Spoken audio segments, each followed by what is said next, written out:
السلام علیکم۔ بسم اللہ الرحمن الرحیم۔ میرے لیے یہی کرم کافی ہوا اللہ کا کہ اس نے مجھے نبی پاک کا امتی بنایا۔ میرے چینل عطاشی میں خوش آمدید۔ آج جو واقعہ ہم پیش کرنے جا رہے ہیں وہ ہے جریج کا واقعہ۔ واقعہ کچھ اس طرح سے ہے کہ حضرت ابو ہریرہ رضی اللہ تعالی عنہ سے روایت ہے کہ حضرت صلی اللہ علیہ وآلہ وسلم نے فرمایا، بنی اسرائیل میں ایک عابد جس کا نام جریج تھا، اس نے عبادت کے لیے ایک معبد خانہ تعمیر کیا ہوا تھا۔ ایک دن وہ نماز پڑھ رہا تھا کہ اس کی والدہ نے آ کر اس کو آواز دی، اے جریج مجھ سے کلام کرو۔ مگر جریج نماز پڑھتا رہا اور دل ہی دل میں سوچا کہ اللہ کی طرف میری نماز اور دوسری طرف والدہ ہے، اب کیا کروں؟ نماز پڑھتا رہوں یا والدہ کی سنوں؟ پھر وہ نماز میں ہی مصروف رہا۔ والدہ نے جب دیکھا کہ جریج نماز میں لگا ہے، میری طرف تو توجہ ہی نہیں ہو رہا، تو وہ چلی گئیں۔ جب دوسرا دن ہوا تو وہ پھر آئیں، اتفاق سے اب بھی وہی معاملہ بنا تو وہ لوٹ گئیں۔ تیسرے دن بھی آئیں تو اب بھی جریج کو نماز پڑھتے ہوئے پایا۔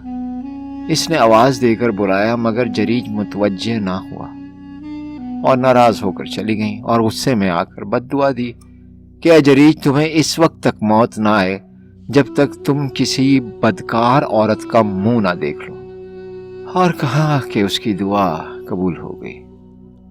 اس کی تعمیل کچھ اس طرح سے ہوئی کہ ایک دن جریج عبادت میں مصروف تھا کہ ان کی قوم میں سے ایک بری عورت اس کے پاس آئی اور اپنے ساتھ بدکاری کروانے کا جریج سے کہا، مگر اس نے انکار کر دیا۔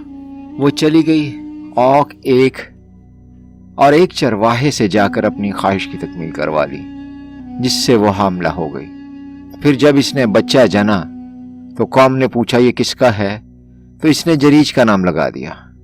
لوگوں نے غصے میں آ کر اس عابد کو بہت مارا، اس کا عبادت خانہ بھی گرا دیا۔ جریج نے پوچھا، بھائیو کیا بات ہے، تو مجھے یوں کیوں مار رہے ہو؟ تو انہوں نے کہا کہ تم نے اس عورت کے ساتھ بدفعلی کی ہے اور اس نے بچہ جنا ہے۔ جریج نے کہا اس بچے کو میرے پاس لاؤ۔ لوگ لے آئے۔ جریج نے اللہ سے دعا کی، بچے کے پیٹ کو ہاتھ سے ٹھونکا اور پوچھا، یا غلام، اے بچے، من ابوک، تیرا باپ کون ہے؟ اللہ نے اس بچے کو قوت گویائی بخشی، بولا، ابھی فلاں الرائی، میرا باپ فلاں بکریوں کا چرواہا ہے۔ جریج کی یہ کرامت دیکھ کر لوگ بہت شرمندہ ہوئے اور جریج سے معافی مانگی۔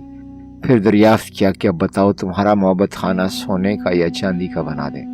اس نے کہا نہیں، بس مٹی کا ہی بنا دو۔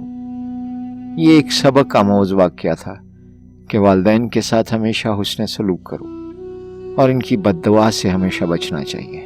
اور یہ بھی ہے کہ والدین کو بھی یہ چاہیے کہ وہ بے وجہ اپنی اولاد کو بد دعا نہ دیں۔ کوئی وقت قبولیت کا ہوتا ہے، نہ جانے وہ دعا یا بد دعا قبول ہو جائے اور آپ ہی کی اولاد اس کے بعد اس کو بھگتنے کے لیے تیار ہو۔ خدا را خود پر بھی اور دوسروں پر بھی رحم فرمائے، معاف کر دیا کیجئے، رحم کر دیا کیجئے، لیکن بد دعا نہ دیا کیجئے۔ اللہ سے دعا مانگ لیا کیجئے، بد دعا اچھی چیز نہیں۔